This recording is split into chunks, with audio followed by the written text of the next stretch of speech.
Hi, I'm Ryan Szymanski, curator for Battleship New Jersey Museum and Memorial. Since today is Christmas, we've recently had a lot of questions about the time that Admiral Nimitz came on board for Christmas. So I'm going to tell you everything we know about it today, and then I'm going to go back to having dinner with my family. So December 24th, 1944 is the second time that Admiral Nimitz had been on board the Battleship New Jersey. He had previously come on board about 6 months earlier when Admiral Spruance had this as his flagship. Spruance had been Nimitz's chief of staff. The two men were very good friends. So when Spruance gets command of 5th Fleet in the Central Pacific, Nimitz comes out and visits him during a pause in operations there. So likewise, when Spruance is relieved by Halsey and 5th Fleet turns into 3rd Fleet, Nimitz plans a visit to come out and visit the battleship. His timing was pretty important. When Halsey took over 3rd Fleet, his mission was to support the landings during the invasion of the Philippines. This would have happened in October of 1944. So Battleship New Jersey and the rest of 3rd Fleet had maintained an extremely high operational tempo from the Battle of Leyte Gulf all the way up until the present. Of course, Halsey's decisions in command of 3rd Fleet during the Battle of Leyte Gulf have been much called into question. Even by December of 44, Halsey's decisions were being questioned. And this seems to have taken a toll, both the operational tempo and the questioning of his leadership, on Halsey, his staff, and the men of 3rd Fleet.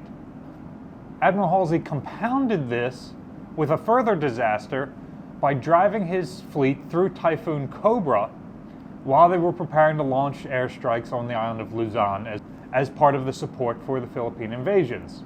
This had taken place just a week earlier on December 17th. And so rather than continue to support operations, Halsey pulls 3rd Fleet off of the line and they go back to the fleet anchorage at Eniwetok for some well-deserved rest and relaxation, and more importantly, to make repairs to their battered ships and replace the aircraft that had been swept off their decks. So Christmas of 44 was not a happy time. Morale was at its lowest in 3rd Fleet, at least until the repeated kamikaze attacks that would happen in April of 45 during the Okinawa campaign. In fact, that has to be another thing that's weighing on the minds of these men. Many of them have suffered from some of the first Japanese kamikaze attacks which start during the Philippines campaign. The US Navy does not yet have a strategy to counter these aircraft, and anti-aircraft guns have proved ineffective at stopping the planes from hitting the ships. So while I've never seen it said explicitly in any of the official documentation, it seems like much of Nimitz's reason for visiting the fleet was to both evaluate Halsey and his staff and their mental condition, and to try and raise morale back up among the men of 3rd Fleet. But the hard times didn't end just because 3rd Fleet was in the anchorage. Some of the ships were conducting anti-aircraft drills outside of the anchorage, and one of the 5-inch shells fired at, it was probably a towed target sleeve, was either misfused or had a malfunctioning fuse of some sort, and so rather than detonating mid-air, it plunged into the anchorage, and because the anchorage was so densely packed, it actually struck the fantail Battleship New Jersey. This was the worst damage that the battleship received during all of World War II. An American 5-inch shell struck the fantail somewhere underneath of what is the present-day flight deck.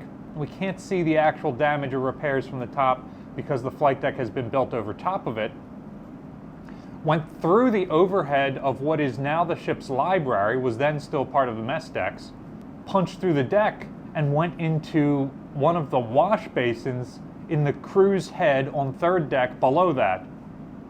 Because it's aft of the armored bulkhead, none of these spaces were armored, and so the 5-inch shell was able to easily punch through, and it carried a bunch of shrapnel through with it, which wounded 3 or 4 guys in the head down below.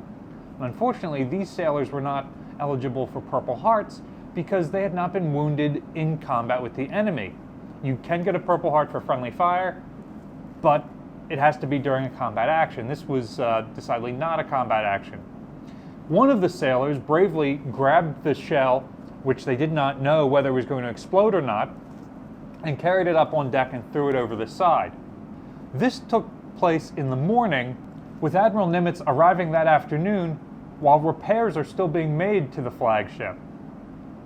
We know very little about his actual itinerary while he was on board the ship.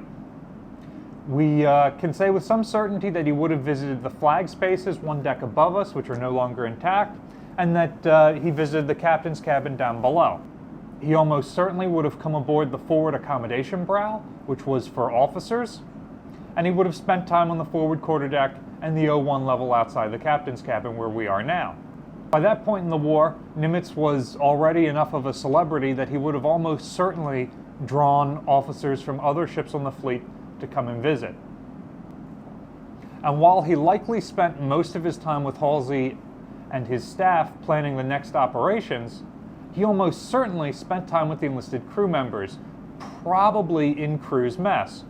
However, we don't have any pictures of this. One assumes the Christmas dinner on board would have been a big affair, and it's unclear whether Nimitz would have had that meal with the crew. We have some very famous pictures of Admiral Halsey eating Thanksgiving dinner with the crew in enlisted mess 1 month earlier.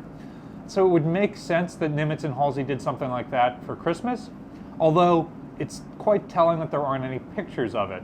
Alternatively, many of the admirals of the various task forces would have likely been invited on board, and they would have almost certainly done some sort of party or meal with Admiral Nimitz. And I'm sure Nimitz would have been judging the morale of the fleet, both from Halsey's direct subordinates, the various task force commanders, and from the enlisted men on board. He stays on board until the morning of the 26th. It almost certainly means that he slept on board, although we don't know where. It would make sense that he would take over Halsey's admiral's cabin. However, we don't have any 100% information on this, and that would mean that then Halsey probably bumps Carney out of his chief of staff stateroom, and who knows where Carney ends up at that point. Maybe the captain's at sea cabin, which would have likely been unused at this time. This visit is also important because it's the first time that a 5-star flag is ever flown over an American ship. Nimitz had just been promoted to the 5-star rank, and New Jersey was the first vessel that he visited. Only 2 other men had ever attained that rank ahead of him, Admiral Ernest King and Admiral William Leahy. All 3 of these men held assignments ashore, and so Nimitz visiting New Jersey was the first time the 5-star flag was ever broken aboard a U.S. Navy ship. One has to wonder if his staff brought the flag, or if the ship's crew had to make one up special when they heard he was coming, because there likely wasn't one in the inventory at that time, since it was such a new phenomena. If it was made on board, then there's a strong chance that it remained on board and would have been the flag that was flown for Halsey when he was promoted to 5-star rank and visited New Jersey. The 4 men mentioned are the only ones to this day in the entire history of the Navy who have ever attained that rank. So what do you think was the more memorable Christmas? Christmas of '44 when Admiral Nimitz came on board? Or one of the times that Bob Hope came on board? He was on board around the holidays in 1968 and 1983.